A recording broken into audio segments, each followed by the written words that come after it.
The shuttle's hull screamed as it tore through atmosphere, metal shrieking against superheated air. Sergeant Marcus Chen gripped the overhead rail, his knuckles white, watching through the viewport as his entire battalion burned. 12 transport ships spiraled toward the planet's surface in flames, escape pods blossoming like dying stars against the red sky. The Vakros Armada had caught them unprepared, their weapons cutting through Earth's newest cruiser like it was tissue paper. Now he was alone in an emergency pod, hurtling toward a world humanity had never mapped, with nothing but his rifle and the combat suit that might keep him alive for another hour. The impact drove the breath from his lungs.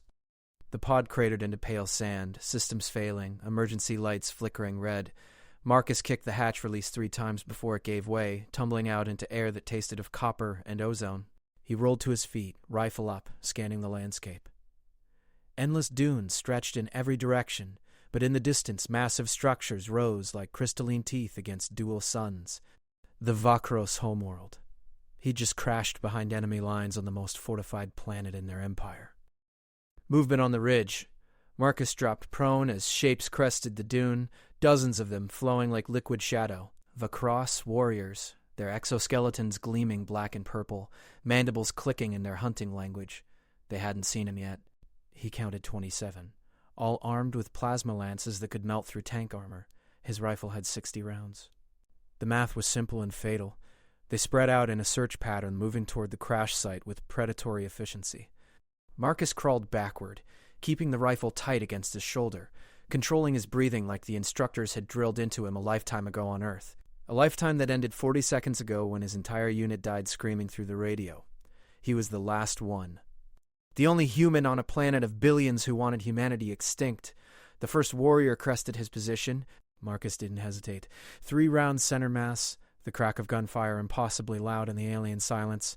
The Vakerbro stumbled. Purple blood sprang from the gaps in its armor and fell. The others turned as one, their hunting clicks rising to war shrieks. Marcus was already moving, sprinting along the ridge, firing controlled bursts. 4 more fell before they returned fire, plasma bolts turning sand to glass where he'd been standing. He slid down the dune's far side, his mind calculating distance and ammunition with crystal clarity. They would flank him from both sides. He had maybe 90 seconds before they surrounded him completely.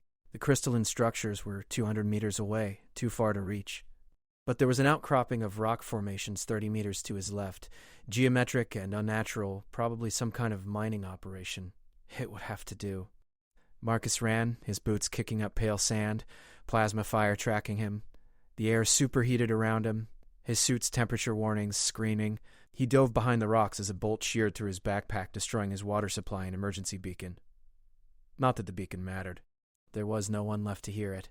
The Vakros came from 3 sides, their formation textbook perfect. Marcus fired through a gap in the rocks, dropping 2 more, then shifted position as return fire turned his cover molten. 12 rounds left. 21 warriors still standing. He could hear others approaching from the city, their war cries echoing across the dunes. Soon there would be hundreds. A warrior rushed his position. Marcus caught it with the rifle stock across its mandibles, feeling chitin crack, then put 2 rounds through its thorax at point-blank range. Purple blood sprayed across his visor. Another came from behind. He spun, firing one-handed, the rounds punching through its optical cluster. It fell shrieking, 4 rounds left. 19 enemies in sight, hundreds more coming. Marcus dropped the magazine, slammed in his last one, and stepped out from cover. If he was going to die on this alien sand, he'd do it on his feet, looking them in their compound eyes. The Vakros warriors froze, their mandibles going still. They'd never seen anything like this. Prey didn't challenge predators. Prey ran. Marcus raised his rifle and fired. From the palace balcony 3 kilometers away, Queen Ashvira watched through enhanced optics, her translator struggling with the sounds this lone human made as he fought. Not screams. Something else. Something her species had no word for. Defiance. The human moved like nothing she had ever seen in 2 centuries of conquest. The Vakros surrounded him completely now. A circle of warriors 4 deep, and still he fought. He had no ammunition left, she could see that from his movements, yet he'd picked up a plasma lance from a fallen warrior and was wielding it like some ancient blade. 3 more of her soldiers fell before the weapon's power cell depleted. Then he used it as a club. Extraordinary, she whispered. Her honor guard stood motionless behind her, waiting for the order to end this. She didn't give it.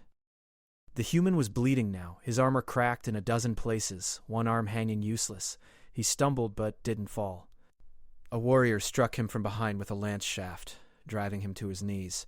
He caught himself on one hand, looked up at the ring of enemies, and did something that made Ashvira's breath catch. He smiled. Then he lunged forward, tackling the nearest warrior, his fingers finding gaps in its armor, tearing at vulnerable joints with a brutality that seemed impossible from a species humanity claimed was civilized.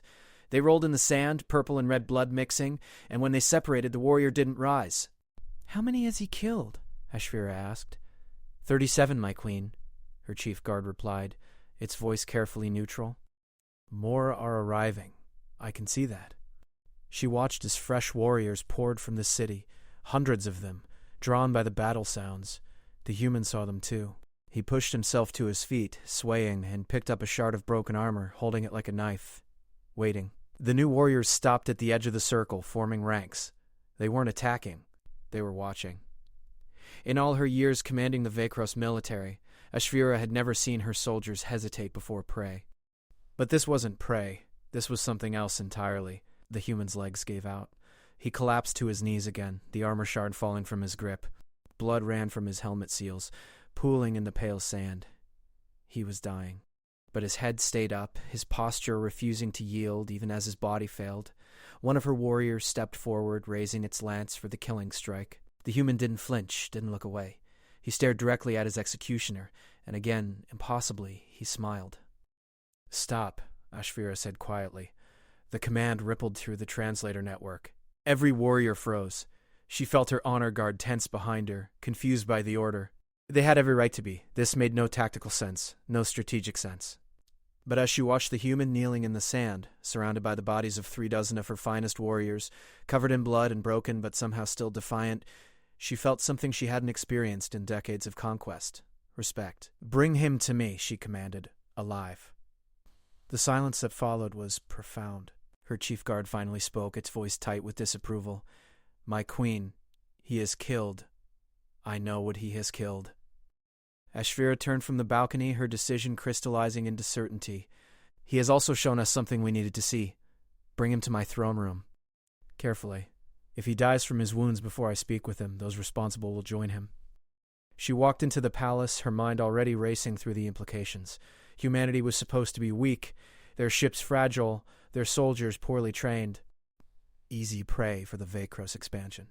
But if one human could do this, alone and dying, what could a billion of them do if properly motivated? What had her empire just started a war with? The human was unconscious when they brought him in, his armor stripped away, medical gel covering the worst of his wounds. They'd cleaned the blood from his face, revealing features that seemed absurdly delicate compared to Vakros physiology. Young. He was young, barely mature by his species standards, according to the intelligence reports. And he had killed 37 veteran warriors with weapons and tactics he'd probably learned mere cycles ago. Ashvira dismissed everyone except her chief guard and 2 medical specialists. She stood before the human, studying him the way she might study a newly discovered predator. His eyes opened. Brown, like earth soil in the intelligence images. They focused on her slowly, registering her rank insignia, the throne room architecture, his own restrained position on the medical platform. No fear showed in those eyes. No pleading. Just assessment, cold and tactical. "You understand me?" she asked, the translator converting her words to his language. "Yes." His voice was rough, damaged by the combat, but steady. "You killed 37 of my warriors. Should have been more." No bravado in the statement, just fact. "I missed 6 shots. Poor discipline under stress."